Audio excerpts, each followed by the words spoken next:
Your family might come from privilege. Your daddy might own a company, but you will not outwork me. This top spot, this number one, that's mine. Because not one of you can outwill me. You may have been born with more genetic prowess than I have, but you cannot out-determine me. You can't outwill me. You can't outwant me. You can't outwork me. You can't out-desire me. The bigger your dream is, the harder the grind. Some of you in this room, you might have small beginnings. You might not have a lot of money. You might not have a lot of resources, but there's no excuse. And I need you to understand that the bigger your dream is, the earlier you're gonna have to get up. The longer you're gonna have to stay up. The more effort you're gonna have to put in. You know how hard I worked to get here? I put in too many hours. I sweat too much blood, too much tears. I worked hard to get here. Didn't nobody give me this. I didn't grow up with wealth. Didn't nobody pay me. I worked for this. Sweat, blood, tears. I earn every dime I get. I work for this. You will not outwork me because your height has nothing to do with my work ethic. Your face has nothing to do with my work ethic. Your two-parent background has nothing to do with my work ethic. You will not outwork me. Every day is a new day. Every moment is a new moment. So now you got to go out and show them that I'm a different creature now. Because I'm pissed off for greatness. Because if you ain't pissed off for greatness, that means you're okay with being mediocre. There ain't no man in here okay with being just basic. And I dare you to exhaust yourself. I dare you to leave every single thing on the field, one season, everything, walk off exhausted. Wins and losses come a dime a dozen. But effort, nobody can judge effort. Because effort is between you and you. Effort ain't got nothing to do with nobody else. I want you to know when you dream your dream that there are other people who are dreaming the exact same dream. When you said to yourself, this is what I want to accomplish, you're not the only person that wants to accomplish it. And now I ask you this question, what do you do when 1,000 other people want exactly what you want? What do you do when you're not the only one that wants to make $1 million in your company? You're not the only one that wants to be a CEO. What if you're not the only one that wants what you want? What if there are thousands of other people who want what you want? You have to outwork them. You got to outgrind them. You got to get up earlier. You got to stay up later. You got to execute, and you got to go from 70 to 120.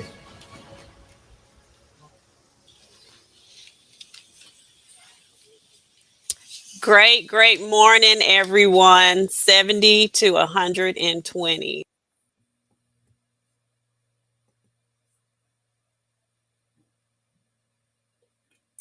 Good morning, guys. I think that I'm still live. I don't know. Sheka must have gotten kicked out. I'm sure she'll be back in just a second. But we want to say good morning and welcome everybody. Thank you guys for coming in. And just say we are ecstatic to have everybody on with us this morning, and hopefully everybody had an amazing Thanksgiving. As you heard, we are on it this morning, and we see that Central Hicks said, let's go. We're ready to go this morning because we are a part of that grind. I'm seeing that you're back, Sheka. Yes, 70 to 120. I put myself right out of the thing, logged myself right out of StreamYard. Good morning, everyone.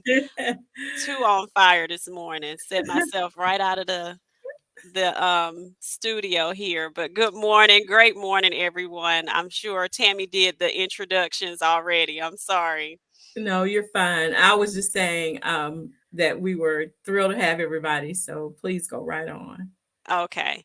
Well, we are definitely on fire from Principal Hurt's message this morning, telling us Definitely. about school improvement. And posted on, commented on his part that our portion this morning, Tammy and I'm Dr. Sheka Houston and Dr. Tammy Taylor, and Principal Kafele calls us the two doctors affectionately. We are going to be talking about that self-efficacy and self-esteem. When children take ownership of their learning, they have to have the self-esteem and the drive and the belief to feel like they can do that. So what Principal Hurt talked about this morning, that school improvement, what we're talking about this morning is how to build that self-esteem in your students so that they can have that self-efficacy to be able to believe that they are definitely the key to success in improving your school improvement status or your achievement levels. So that was a major part of Tammy and I improving our schools 2 and 3 report card grade levels in 1 year.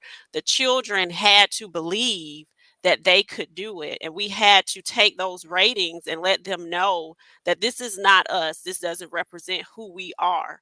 We are different than this rating, and we're going to show people that we are. So building that self-esteem and that self-efficacy in your students, that is our topic this morning. So thank you all Yeah. for joining us. And making sure too, because when we talk about building this self-confidence and creating that sense of self-esteem within the students, we also have to make sure that we help our teachers to understand that these are possibilities for our students. And just a plug for Principal Hurt, we want to just shout him out. He was on fire this morning. He was. Melissa said he was on fire. He's on fire each week with some amazing information, but we are living testimonies of his message this morning, because when he's talking about the F school whose ambition is to be a C school at the end of the year, it's very possible because we are living proof that it can happen. We were two school principals who made that significant jump in our report cards based on exactly what he told you guys this morning. So thank you for the words this morning, Principal Hurt, and thank you for the support. Definitely. And that's why we're here every Saturday at 10:30 to pay it forward. When he talked about some people's jobs depending on whether or not they're going to still be employed next year, we sat in those seats. We heard those same messages. We know what that feels like. So that pressure is unreal for school leaders. So that's why we're here every Saturday at 10:30 to give you this information. Somebody talked about a silver bullet or formula on Principal Hurt's platform. And there are no silver bullets, but there are some strategies that you can definitely put in place to make sure that you obtain what you need to do and not be in that status anymore. So Exactly. that's And it might not be like a mathematical formula that people are looking for, but he gave you the formula this morning, and he'll mhm. continue to give you that formula because the beginning of the move is diving into that data like he showed you this morning.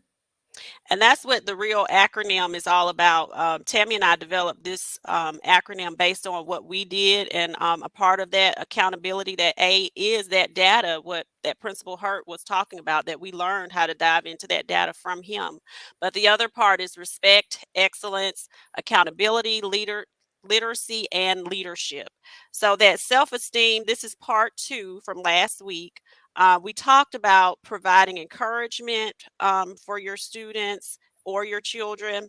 Tell them they are doing great. Inform them that they are their own biggest competition.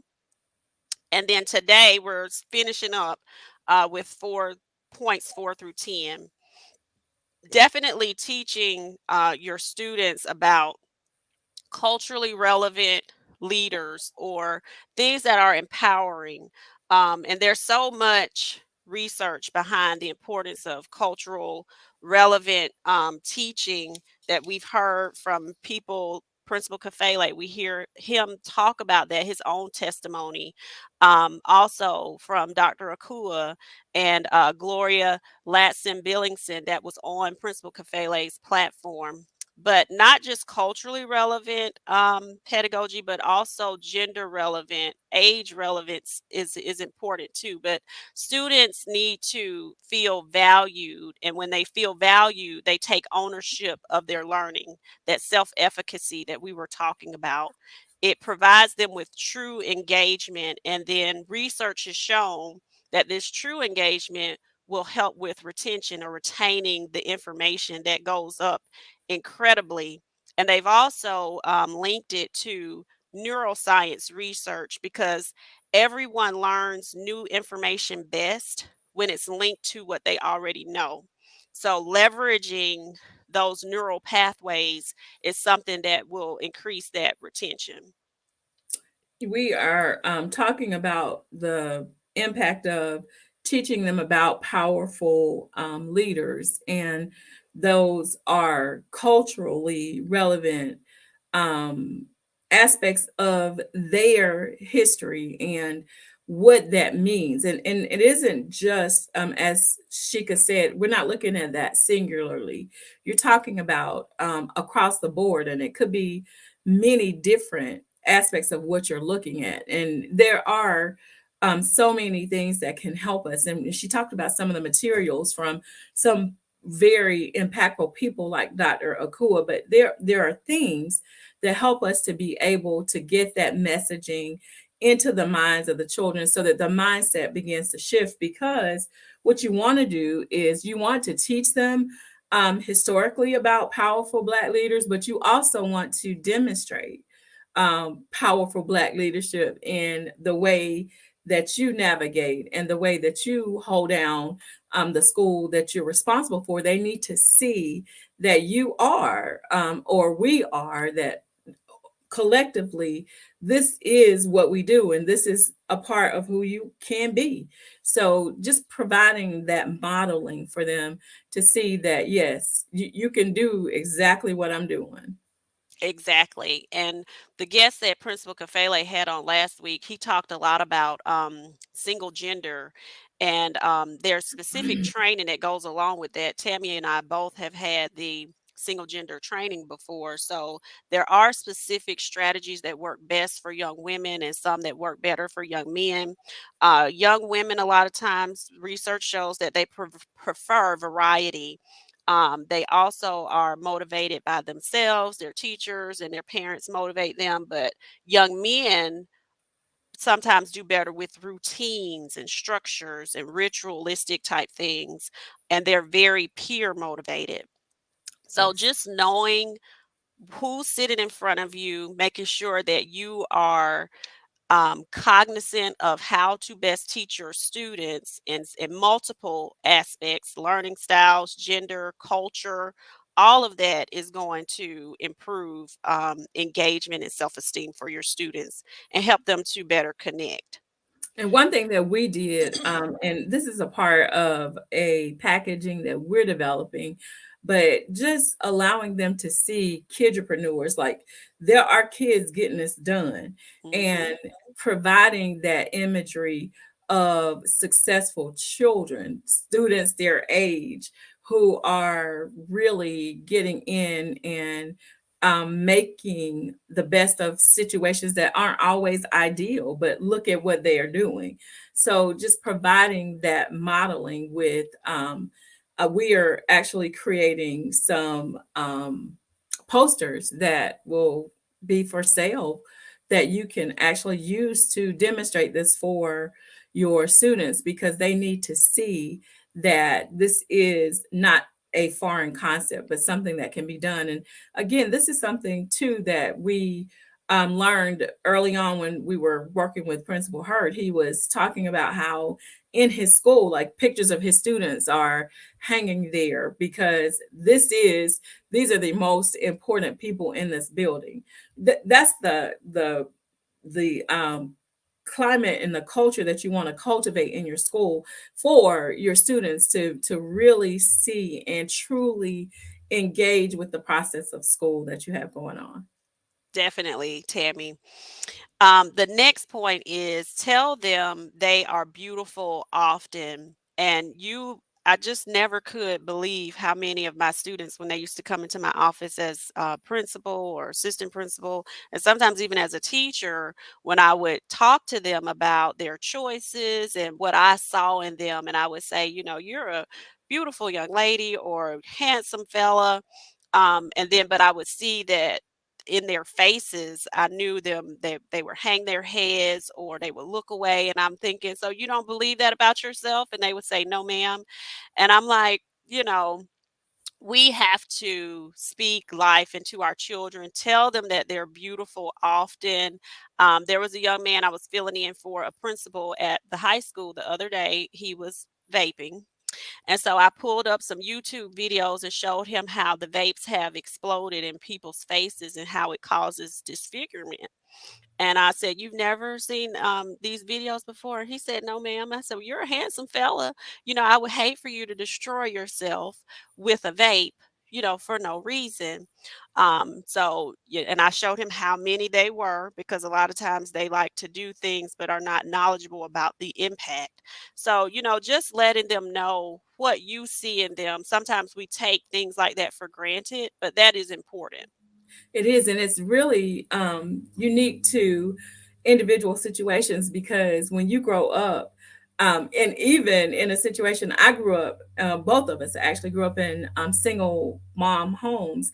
So you just assume that everybody is speaking life into you and everybody is speaking encouragement and expectation at home. Like you're getting it, you're getting it, you're getting it. So when you see kids who come to school and shy away from a compliment because they haven't ever had one, you know that it's going to take us investing in them and lifting them, as Arcella said, lifting them all day, every day, because that is what's going to build that level of self-esteem. And I love that, Jasmine. They do. They need to hear how smart they are because Mhm. they underestimate themselves there as well. And that's just again a natural part of what many homes cultivate in their kids.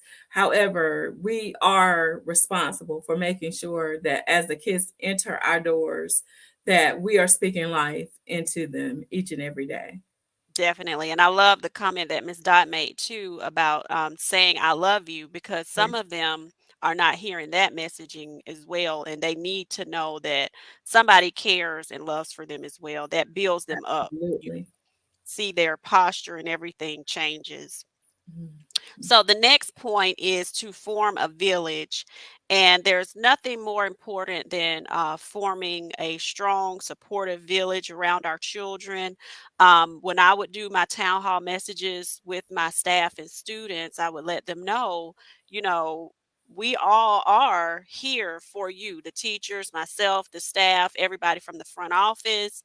And I would let everyone know what my expectations were as far as the children were concerned. So everyone was on the same page, the teachers, the students, but forming that village also includes the people that parents are surrounding our children with. And as a parent, I make sure that I'm very intentional, um, and also very, you can't, just because someone is in your family doesn't necessarily mean that that's a good part of the village. It has to be positive influences and people that are part of your children's lives and villages. So making sure that we're knowledgeable about what's going on and the people who are impacting our children every day is important.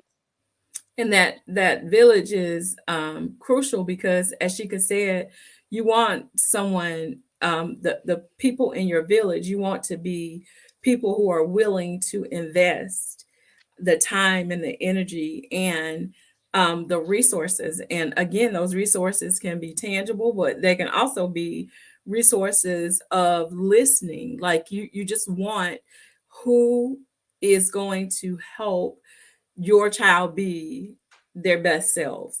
So when you are checking out who you're bringing in and who you are getting to work with your children or who you're getting to talk with them or give them advice, just make sure that you are selecting people who really are worthy of being in the village because you want them to make sure that they are providing your child with good, solid advice about what to expect or how to react to certain situations. Definitely. And even in my hiring messages, I would let people know, my students are accustomed to seeing high turnover here, but I'm not interested in one and done people. I would like to have people who are here for the long haul, because it's important for my students to be able to see that people care enough about them to stick around. So I made sure that even in my hiring that that messaging was there. The next point is get students involved. Extracurricular activities really builds confidence in students, and even our video that we displayed before we came on um, really got into a lot of those extracurricular motivational talks that are important. But extracurricular activities help to improve academic performance, the self esteem that we're talking about. It provides positive, productive breaks for our students and essential life skills for our students. And when you are talking about, like we saw in the video, you're not going to outwork me. You're not going to outlast me. You're not going to outwant me. Hmm. Those are things that can be, again, taught and instilled in our kids through those activities that we get them involved in. And you can even get them involved in things like parents are great about getting their kids involved in sports and extracurricular dance and gymnastics and those kinds of things outside of school. However, at school, offer them some opportunities within the school to rise up and be leaders with student government. I know that's not the most popular thing, especially in elementary schools, but give them those opportunities to start to exercise their leadership and to become the leaders that we want to see them be. Definitely, Tammy. That was one thing I used to always talk to teachers about when we're talking about empowering students. Just jobs within the classroom too can help empower students. And a lot of times, teachers work themselves to death with tasks that the students could do. So, Mhm. just giving them that empowerment and making them feel like they're important and can do some things and are seen. And listen, one of my teachers has done such an incredible job with safety patrol. Like Hmm. those kids are running the school. Like I don't even have to show up now. They have that under control. And they can. Children, we underestimate them sometimes. They can do a lot. The next point is let them be themselves. This is something that my husband has definitely provided that balance for with my daughters, our daughters, that you know, even though I may be able to see some things as a mom that might not, I know, are not going to turn out a certain way, I still have to let them respectfully express themselves and how they feel. And we have to do this too in schools. We grew up, I think, during a time where it was, I'm the adult, I'm the parent, what I say goes. And what was the thing on Bill Cosby? Everybody used to quote, I brought you in this world, I take you out. We do have to let children have a voice and be expressive, but we teach them how to do that respectfully. Yes, I love that. This is the thing that I think I like most from the list because I love that authenticity. We Hmm. want to make sure that we are encouraging our kids to be authentic and to teach them exactly what that means. It's okay to be you. And we're running short on time, so we got one more that we want to do before we log off of here and jump on with the Godfather of Education. Definitely. And we can probably hit these quickly. Know their circle of friends, which we kind of hit on earlier. That friends' influence at the middle level is really much more impactful than it is at the elementary level. So knowing their friends and what their involved in it is important, and communicating with them is the last one. So even as a parent, I have to make sure that I'm putting aside time to make sure I'm really talking with my daughters and as well as students at the school. What is that time that you've set aside to communicate with your students? A lot of times for me as an educator, it was in the lunchrooms or at bus wait or in um, on duty spots, and even within the classrooms when I would go observe. Just making sure, as Sheka said, that you are a part, especially from the parent perspective. Please know who your child's circle includes, because you need to know who's influencing them outside of you. And then just listen. Communication is two-way, and so listen to them and talk with them so that they are comfortable having difficult conversations when that time comes. Well, thank you all for tuning in. We hope that you all had a wonderful Thanksgiving. Please log on with us next on Principal Kafele's page and also on Sunday with Unlock the Middle with Josh and Dean, and then on Tuesdays and Thursdays with Dr. Roz. Have a great rest of your break, Bye, everybody. guys.